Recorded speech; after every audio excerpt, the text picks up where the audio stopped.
nakikita naman natin yung situation ng EDSA, maraming lubak-lubak sa karsada, na nagpapabagal din yan ng daloy ng traffic. Kasi pag nakita mo may lubak, mag-slow down ka, may domino effect yan. As compared kung smooth yung karsada.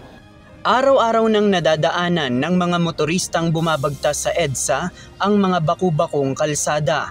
Mas lumalalim ang hukay nito kapag merong mga pag-ulan. Kaya ang iba rito kapag hindi agad nagawa ay pinapatungan na lang ng mga steel plates.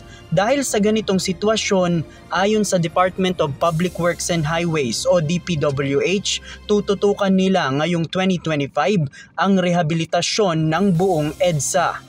Sa Marso magsisimula ang mga construction kung saan ang southbound portion nito ang uunahin o ang bahagi mula Monumento sa Caloocan at hanggang sa Mall of Asia sa Pasay.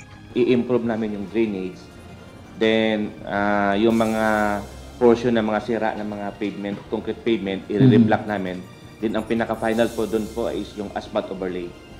Ayon kay Metropolitan Manila Development Authority Chairman Attorney Romando Artes, kapag nasimulan ang mga konstruksyon sa EDSA, asahan na ng mga motorista ang pagbigat ng daloy ng mga sasakyan. Pag nagsimula po itong rehabilitation ng EDSA, i-anticipate po natin yung pagsikip ng daloy ng traffic. Pero ito po ay sakripisyo na kailangan nating gawin. Ayon sa DPWH, segment by segment ang rehabilitasyon na kanilang gagawin. Ibig sabihin kung saan merong mga parte na malubha ang lubak sa kalsada ay yun ang uunahin. JP Nunez, UNTV, News and Rescue. Diyos ang aming sandigan, serbisyo publiko ang aming pinahahalagahan.